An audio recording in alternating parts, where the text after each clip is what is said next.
election has been defined by disinformation, the fact that it's been systematically done over the years, in particular, at least 10 years, by Marcos Jr. I mean, how will this play out? How was it even possible?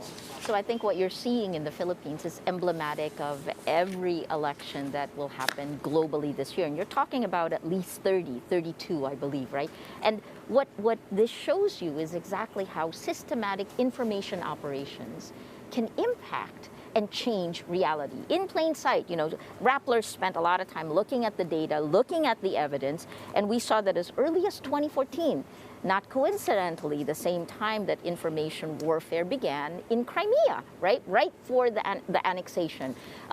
Well, in 2014, that was when the Marcos disinformation networks began and shifted reality, shifted history in front of our eyes. And this has led to today. He didn't win the vice presidency in 2016, but then they just doubled down. It's almost diabolically brilliant if you think about it, right? If you're in a car skidding on ice, what you're told to do is to press the gas and turn into the skid. That's exactly what Marcos did. He admitted, for example, on the networks, when you walk into Fortress Marcos online, you're told that they have the money. And many Filipinos now believe that if Marcos wins, they will give the money back to the people.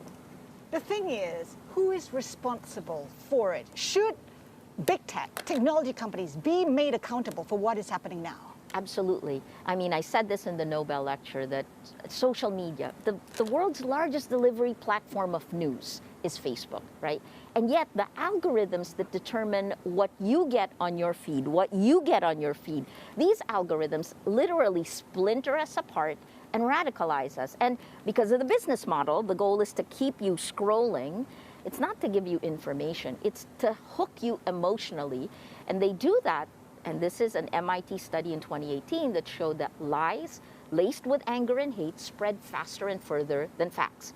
As you've seen, even during the pandemic, the numbers of the profit of these companies have increased. In order to continue the surveillance capitalism model that they have, they essentially take each of our private data and own it. So these things need to be laid out, laws have to be put in place, and frankly, governments have also abdicated responsibility for our protection. This is what you get. A Marcos Jr., 36 years later, set to become president. We talk about algorithms, and it's playing out in surveys. Traditional surveys suggest that Marcos Jr. is leading by double digits, but if you go to Google Trends, it shows that, you know what, Lenny Robredo is ahead. I think Google Trends is grasping at straws. Other things to be inspired by in the Robredo campaign, right? Because she did spark inspiration right about the same time that Zelensky inspired the world, right? One man, think about what he did in Ukraine, right? He inspired his people and he inspired the free world to take action quickly. In Robredo's case, the Google Trends is a coincidence. You know, it just so happened that, what does it measure? It measures search. So just because you search for a name doesn't mean you're going to vote for that. And it just so happened, like in last 5 elections globally, including in France, the search led, many people thought, to a win. But they're not causal, right? But what you can see is this kind of outpouring of volunteerism, something we've never seen in the Philippines. Starting in March, Lenny Robredo's campaign began to inspire Filipinos. Part of it is the fear began to wash out, and then I think the certainty of a Marcos win galvanized. And what we've seen is something we've never seen before, not even in 1986. People power was a Metro Manila phenomena, but Lenny Robredo galvanized people all in the provinces. The question, of course, is, will they go out and vote? Right. Will that be enough, right? Maria, I also wonder how much is education playing into all of this, how much the role of education plays into critical reading of the news, into understanding where you're getting your sources about all of this misinformation and disinformation out there. What can be done?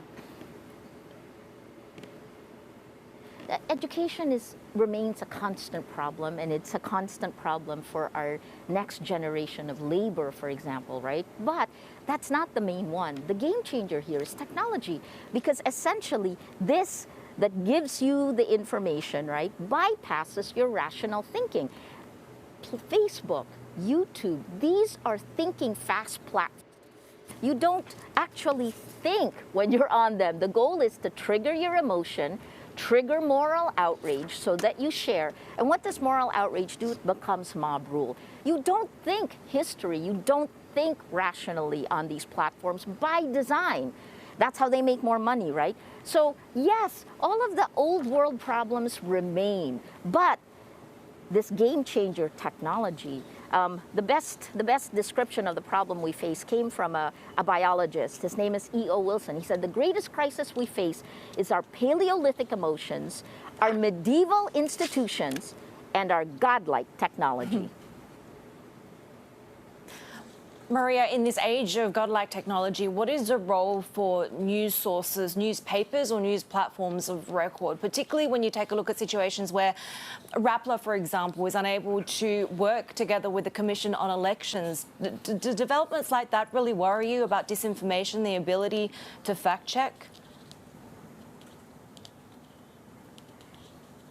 You're cutting in and out, but from what I heard is what is the role of news organizations like us, right? And Bloomberg, you are actually a bit insulated in the sense that you have your TV and you have a built-in audience of business.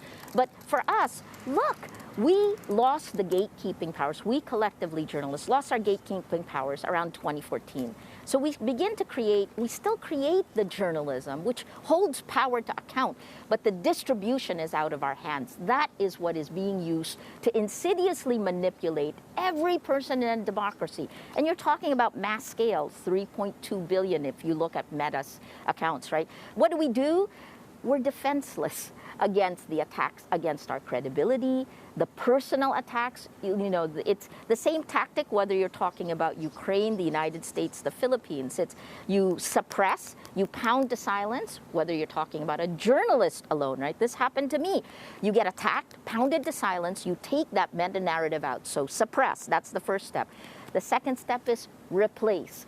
And that is exactly what Marcos Jr. has done. He doesn't need traditional journalists to ask him these pesky questions about the past. What he does have are his own vloggers and influencers who are given extra access to him. And it makes people, it makes it impossible to tell the difference between news and propaganda. And of course, he's evaded debates, he's evaded one-on-one conversations. And we talk about how a lot is at stake for the country. A lot is also at stake for you. On a personal basis, whoever wins this presidency will have huge implications for you. I think for journalism, for Filipinos, for human rights, for sure, right? But for me, sure, I mean, I joke, and sometimes it's a joke, and sometimes it's not. You know, I could go to jail for the rest of my life. We've successfully fought against these brought to us. But look, who knows what will happen? So, you know, the next 24 hours are going to be really critical for the Philippines. If we fall, this isn't going to be the Philippines alone. This is a global ecosystem, information ecosystem. And if the Philippines falls, we're like in 2016, we were the first domino to fall, followed by Brexit, Trump, Bolsonaro. Well, here you go again. Brazil has elections in October. The US has elections in November, right? So if we fall, stay tuned. It's coming for you. We must do something about this globally, and it isn't just in the Filipinos' hands.